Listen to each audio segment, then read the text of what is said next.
All right. So we've got 4 problems, 4 obstacles that stop us from making enough money to enjoy our lifestyle, simultaneously invest enough money to build that income. Number 1 is limited income and inflation. Cost of living is going up. Most people's salaries don't keep up, do they?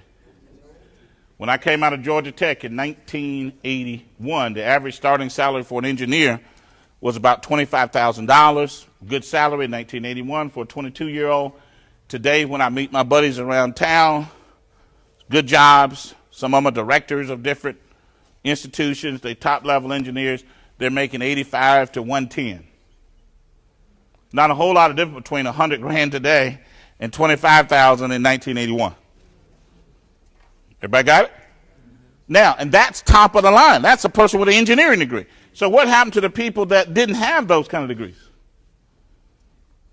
So you've got to ask yourself, is my job that I'm currently doing, is it going to give me the ability to stay up with inflation? If not, what's my options? I've got to do something on the side, or get another job, or get more training in the career that I'm in, because the cost of living is going up whether I like it or not. Does that make sense? Because otherwise you can fall behind, can't you? I've got an auntie that she lived to be 96.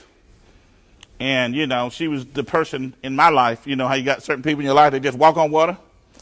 And because she was the first, you know, she always had money, you know, she took us everywhere when we were little kids. We didn't have anything. And she was a school teacher. Well, she retired in the 70s. She lived to be 96. And I didn't realize just how big a deal inflation was until I figured out, until I got a call one day and she was struggling financially. Because back when she retired in the 70s, her teacher's retirement was a little over $600 a month.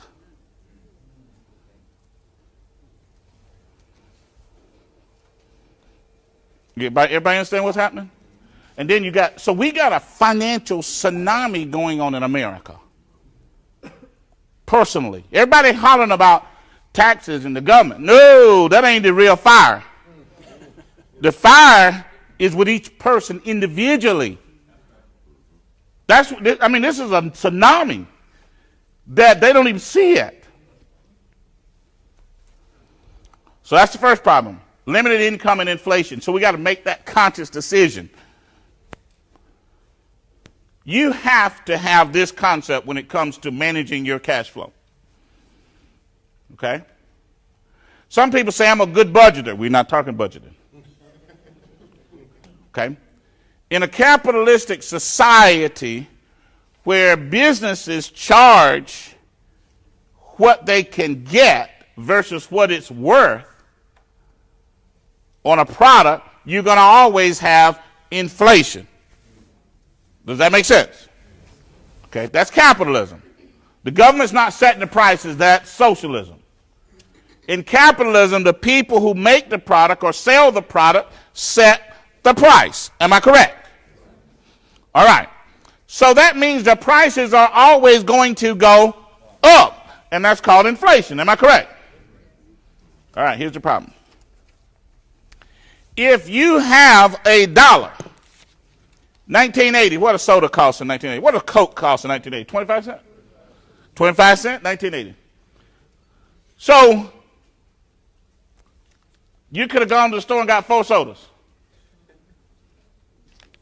But you took the $1, stuck it under your mattress. Now, this afternoon, we want you to take our $1. We want you to go get us 4 sodas. See, that makes it clearer, right? Right.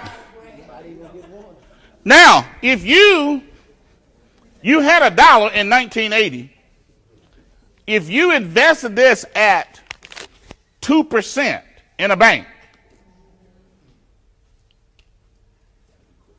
you're making 2-cent interest a year. There's a rule in the financial world called the rule of 72. Divide 72 by the interest rate to get on your money, tell you how long it takes your money to double. 72 divided by 2 is 36. If you put this dollar in the bank in 1980 and you left it there to today and you went over to the bank to get it today, you would have $2. You still couldn't get 4 sodas.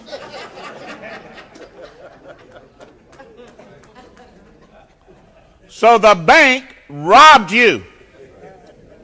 See, if you don't get this, you can't become financially successful in America because we're a capitalistic society, and in capitalism, it's like football or basketball. They never say, okay, it's your time to score. It's a competitive environment. But most people in this country, we live in an environment where it's like, society is going to take care of us. The government is going to take care of us. People are going to look out for us. It's not true. The bank, you left your dollar in the bank at 2%. When you went back to get it, 30 plus years later, you got $2. But you lost half your money. Because you can't buy 4 sodas.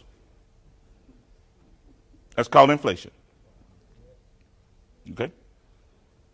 So, when I say the fourth obstacle, less than ideal cash flow management decisions to be successful financially in a capitalistic society, you have to be able to invest your money at an interest rate or a rate of return that's higher than inflation.